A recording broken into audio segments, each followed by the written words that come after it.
Nadia بیگم کے شوہر کا انتقال ہو گیا تھا، اس لیے پلوشا کے بچپن میں ہی وہ نادیہ بیگم کو اپنے ساتھ لیے قریشی ہاؤس آ چکے تھے، اس لیے وہ بچپن سے ہی یہاں رہتی تھی۔ اور پلوشا کی شادی ابراہیم نامی ایک خوبصورت نوجوان سے طے ہو چکی تھی، اور کچھ دنوں میں ان دونوں کی شادی تھی۔ گھر میں ہر طرف خواتین شادی کی تیاریوں میں لگی ہوئی تھی۔ وہ کچن سے باہر نکلا تو اس نے دیکھا کہ اس کی ماں، چچی اور پھپھو سارے ہی گھر میں داخل ہو رہے تھے۔ وہ سارے بازار کے چکر لگا رہے تھے کیونکہ شادی کے دن سر پر تھے، اس لیے روز ہی خواتین کے بازاروں کے چکر لگ رہے تھے۔ پلوشا بہت اچھی ٹیلر تھی، اپنے جہیز کے سارے کپڑے وہ خود ہی سی رہی تھی۔ اس کے علاوہ گھر میں ہر قسم کا کام وہ کر لیتی تھی، چاہے کوئی بھی کام ہو، کھانا بنانے سے لے کر صفائی کرنے تک، اور زاویار تو جیسے اس پر ہی ڈیپینڈ ہوتا تھا۔ وہ جب پیدا ہوا تھا تب پلوشا صرف 5 سال کی تھی۔ اس نے کسی ماں کی طرح اسے پالا تھا۔ وہ اپنی ماں سے زیادہ پلوشا کے ساتھ رہنا پسند کرتا تھا، اور بچپن سے ہی اس کے لیے وہ سب کچھ تھی۔ اور اب اس کی شادی کے دن جو قریب آ رہے تھے، ویسے ویسے زاویار اداس ہوتا جا رہا تھا۔ رات کا وقت تھا، سارے گھر والے لاؤنج میں بیٹھے ہوئے تھے۔ رحمان صاحب اور زمان صاحب بھی یہی موجود تھے۔ میں سوچ رہا ہوں پلوشا اور ابراہیم کی شادی کے موقع پر زاویار اور ثانیہ کا نکاح بھی کر دیتے ہیں۔ وہ دونوں بچپن سے ہی منگیتر تھے، اور تایا کی یہ بات سنتے ثانیہ کے چہرے پر مسکراہٹ بکھری تھی۔ زاویار بھی مسکرایا تھا، اسے لگا جیسے کوئی اچھا کام بھی اس شادی میں ہو رہا ہے، ورنہ پلوشا کا جانا بہت ہی زیادہ تکلیف دے رہا تھا۔ ٹھیک ہے بھائی صاحب، بالکل ٹھیک کہہ رہے ہیں۔ رحمان صاحب بھی مان گئے۔ تو ٹھیک ہے، پھر دونوں کا نکاح ایک ساتھ ہی رکھیں گے، لیکن جب دونوں پڑھ لکھ جائیں گے پھر ان کی رخصتی کر دیں گے۔ زمان صاحب کی بات پر سارے خوش ہوئے۔ پھر بیگم لائیں منہ میٹھا کروائیں۔ رحمان صاحب نے اپنی بیوی کو کہا تو وہ فوراً اٹھی اور کچن میں غائب ہوتی مٹھائی لے کر آئی تھی، اور پلوشا بھی مسکرا رہی تھی۔ اس نے مسکراتے ہوئے زاویار کے کندھے پر ہاتھ رکھا۔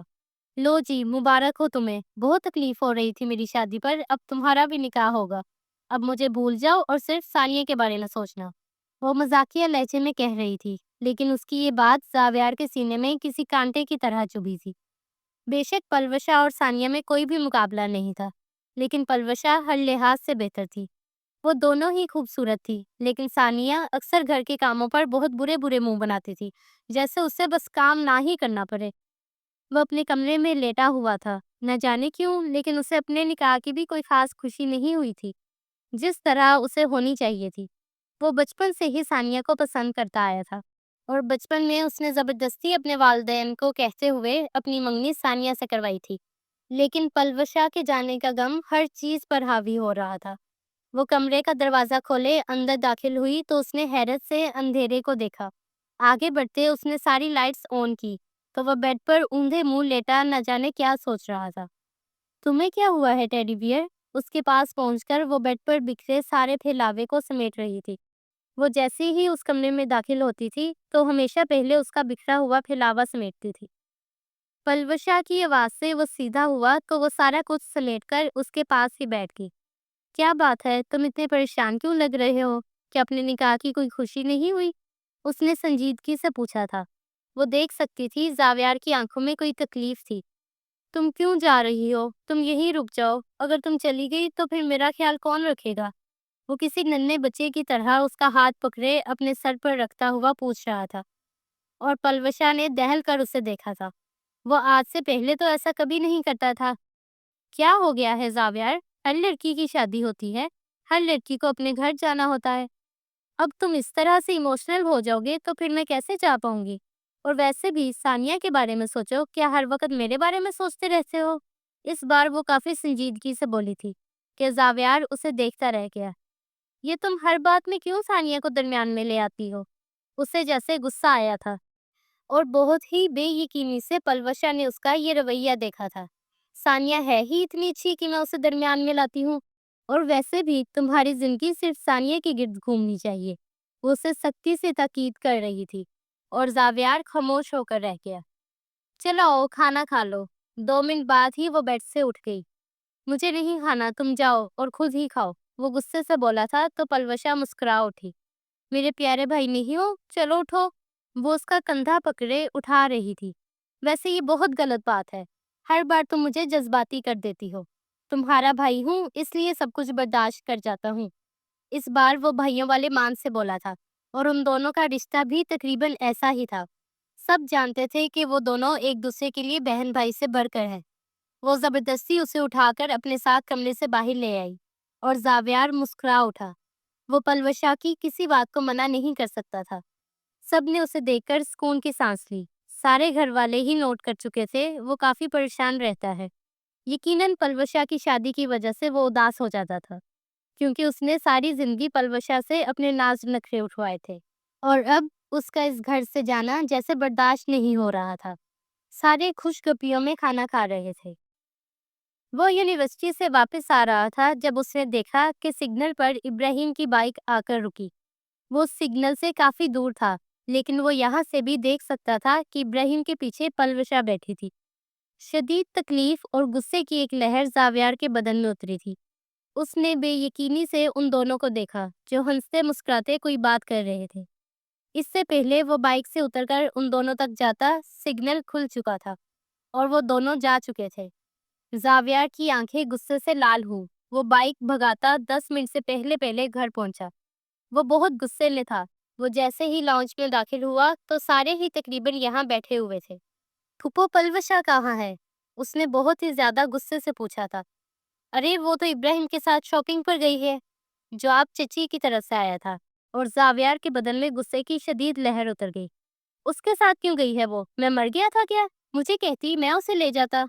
وہ اتنی زور سے چلایا کہ سارے حیران رہ گئے۔ ماں نے دہل کر بیٹے کی طرف دیکھا۔ کیا ہو گیا ہے بیٹا؟ وہ اس کا ہونے والا شوہر ہے۔ اگر وہ دونوں شادی سے پہلے ایک ساتھ جا کر کچھ شاپنگ کر لینا چاہتے تھے تو اس میں حرج ہی کیا ہے؟